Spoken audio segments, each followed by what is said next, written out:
In the small town of Maplewood, there were stories of hidden tunnels beneath the old railway station. Most residents thought these tales were just a part of local folklore, shared by older generations who remembered the era when trains and coal were the heart of the town. Yet to Jack, an urban explorer with a knack for adventure, the story was too intriguing to ignore. Jack had always been a thrill seeker. With his best friends, Tom and Mike, he'd explored abandoned factories, hidden caves, and forgotten bunkers all across the countryside. But the rumor of an abandoned underground network stretching below Maplewood was new territory, and the three friends were eager to uncover its secrets. On a chilly Friday evening, they met outside the abandoned railway station, each carrying a flashlight, a backpack filled with supplies, and a sense of excitement. The station had been closed for decades, its walls covered with vines and graffiti, the tracks rusted and silent. It was eerie yet strangely beautiful in the twilight. "All right, fellas, are we ready for this?" Jack asked, looking at his friends with a grin. Tom adjusted his backpack and gave a confident nod. "Been waiting all week, man. Let's do it." Mike, usually the most cautious of the three, took a deep breath and muttered, "I have a feeling this will be different from our other adventures. Let's just stay focused." Jack led the way, and they climbed through a broken window to get inside the station. The air was thick with dust, and every sound seemed amplified in the emptiness of the old building.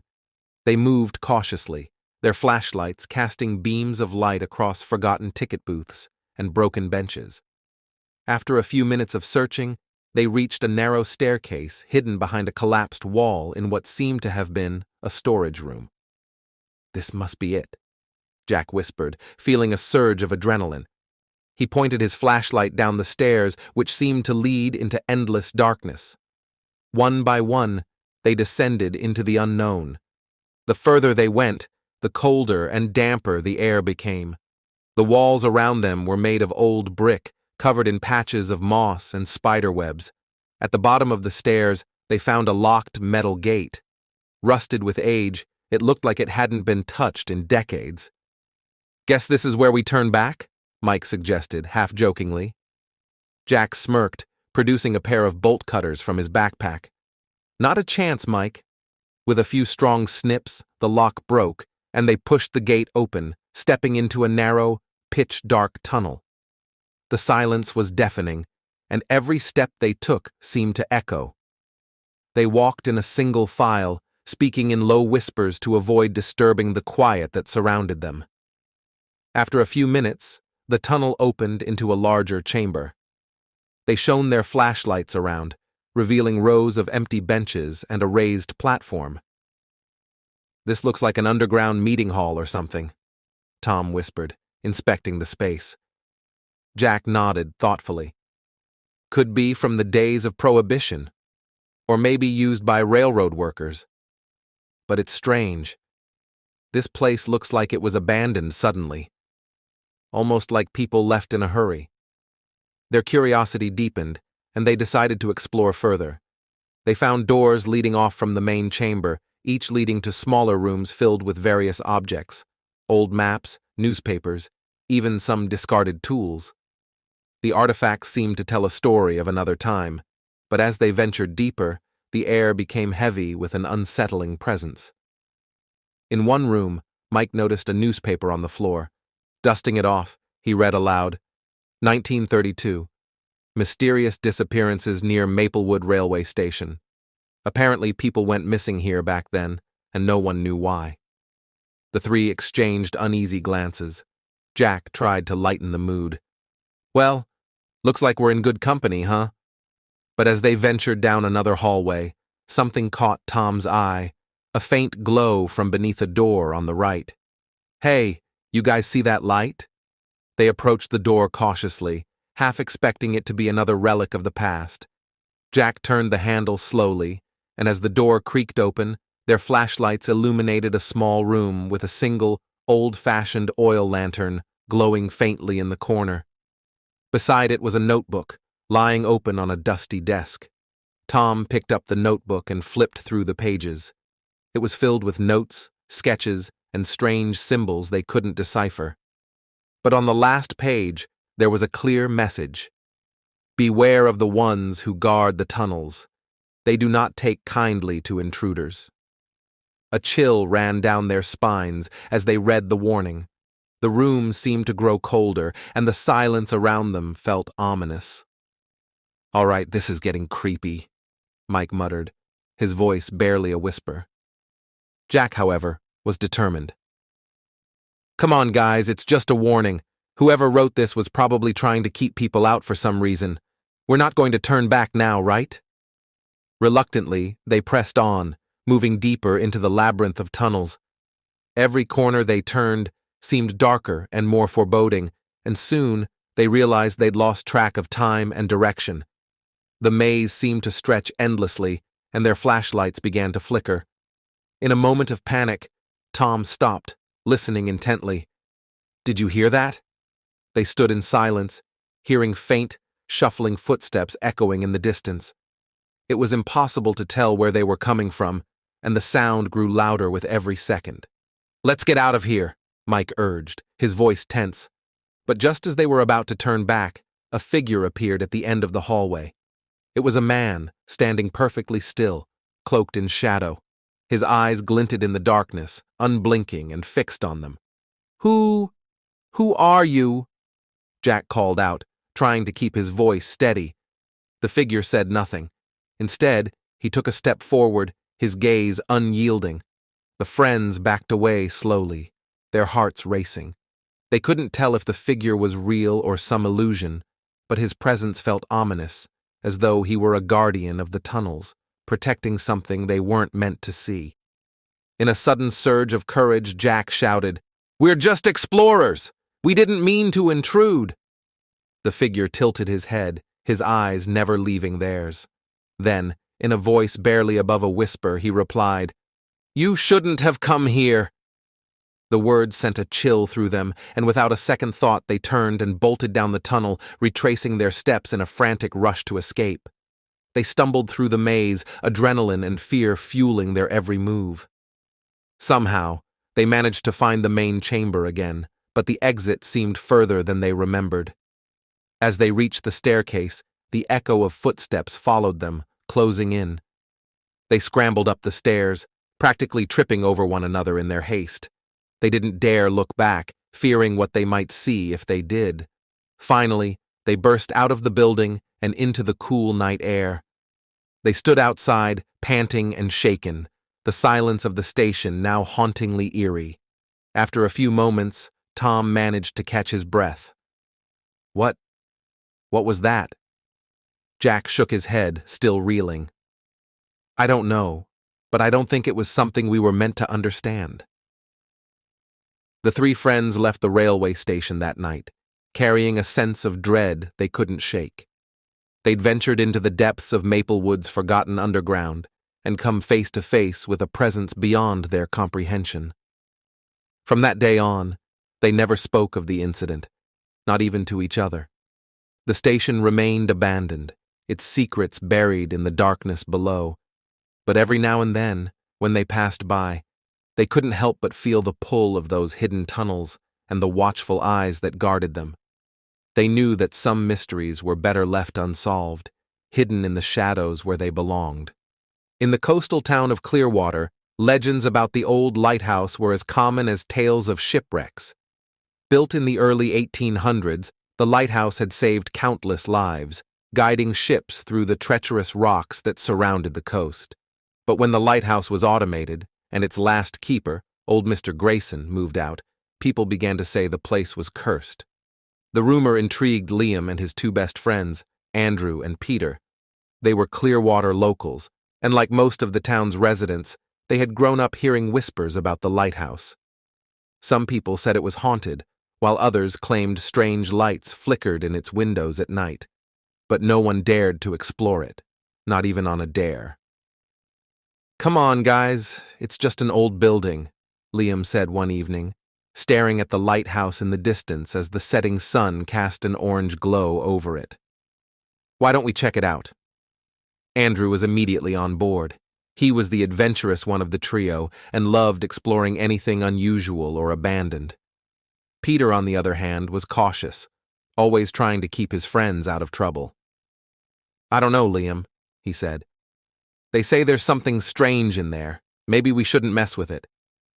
"That's just what they say to keep people away. Besides, aren't you curious to know if the stories are true?" Andrew chimed in, already imagining what they might find. Reluctantly, Peter agreed.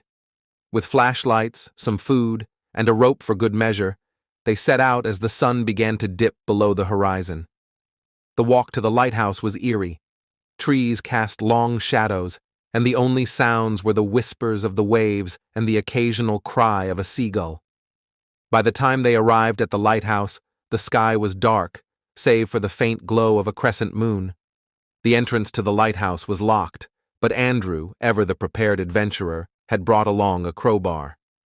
With a bit of effort, they managed to force the door open, stepping into the lighthouse's cold, musty interior. The air was thick with the scent of salt and mold. "Look at this place," Peter murmured, shining his flashlight around. Dust-covered furniture sat untouched, and a staircase spiraled upwards, disappearing into the darkness above. "Think about it, guys," Liam whispered. "We're the first people to set foot in here in decades. Let's go up and check out the view from the top." They began their ascent, their flashlights illuminating the worn steps and cracked walls. They passed old furniture, dusty books, and remnants of Mr. Grayson's life. It felt strange to be there, like they were trespassing in someone's memories. As they climbed higher, a strange feeling washed over them, an inexplicable sense of unease. The wind howled outside, and the wooden structure creaked as if it were alive. Finally, they reached the top floor, where the massive light was housed. They could see the entire town of Clearwater below, tiny and quiet. The ocean stretched out endlessly, dark and vast. The view was breathtaking, yet something felt wrong. Peter shone his flashlight around the room, illuminating an old table with a journal lying open, as if waiting to be read. Curious, Liam approached it and saw it was filled with pages of handwritten notes. "It must be Grayson's," he whispered. They read the entries, their curiosity growing with each line. Grayson had written about strange occurrences, flickering lights, strange noises, and shadows that moved on their own. But one entry, dated only a few days before he left, caught their attention. "Whatever haunts this place is no ghost," it read. "I have seen it, felt its presence. It is old, far older than the lighthouse itself. It watches. It waits. Those who disturb it never leave the same. I leave this warning for those who come after. Beware the keeper." Andrew snickered nervously. Classic, scary story stuff. Come on, this guy was probably just losing his mind. Peter frowned. "I don't know, man. I'm starting to think we should get out of here." But Liam was too engrossed in the journal to leave. The final page had a strange drawing, a series of symbols he couldn't recognize, spiraling inward like a vortex. He traced his finger over it, feeling the rough paper beneath his touch. Suddenly, a loud noise echoed from below. They froze, their hearts pounding. It sounded like footsteps, slow and deliberate, climbing the stairs. "Who else would be out here at this time?" whispered Andrew, his voice trembling. Peter was visibly shaken. "I told you guys this was a bad idea." They turned off their flashlights and crouched down, listening. The footsteps grew louder, approaching with an unhurried pace. Whoever was coming up was in no rush, as if they knew exactly where the boys were. "Let's hide!" Liam hissed, motioning toward a small storage room off to the side. They slipped inside, closing the door as quietly as they could, holding their breath. Through a crack in the door, they could see the staircase. A figure appeared, cloaked in shadows, its features obscured.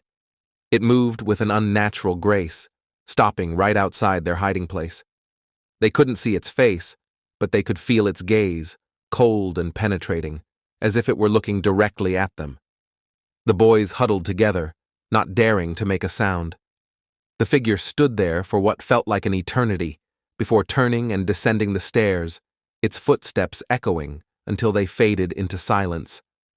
They waited, hearts racing, until they were sure the figure was gone. "Let's get out of here," Peter whispered, his voice barely audible. They crept out of their hiding place and made their way down the stairs as quietly as they could. Every creak seemed deafening, every shadow threatening to reveal the figure again. When they finally reached the bottom floor, they bolted for the door, rushing out into the cool night air. Only once they were a safe distance from the lighthouse did they stop to catch their breath. What was that?" Andrew stammered, looking back at the lighthouse which loomed ominously against the night sky. Liam shook his head, his face pale. "I don't know, but I think Grayson was right. There's something unnatural in there."